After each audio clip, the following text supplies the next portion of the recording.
Salam aleykum dəyərli dostlar.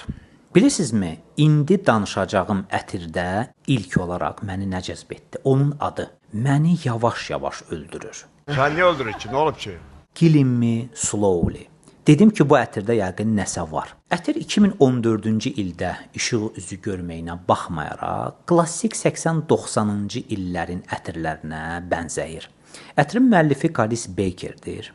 Ətir yaz və payız aylarında istifadə üçün daha uyğundur. Ətirin qrupu gül və aldehidlərə aiddir. Ətirdə ən çox hiss olunan notlar qara qarağat, liçi, aldehidlər, qızılgül və süsəndir. Desəz ki, bu ətiri bir cümlə ilə ifadə et, yəni necə bir ətirdir? Deyərdim ki, dadlı meyvələr ilə ilk açılış, sonra floral, ürəyə çevrilən, zərif və romantik ətir. Bu səbəblə də xanımlara tövsiyə edərdim ki, öz bəyləri üçün, öz həyat yoldaşları üçün, özəl günlərdə yaxud şam yeməklərində bu ətirdən istifadə etsinlər.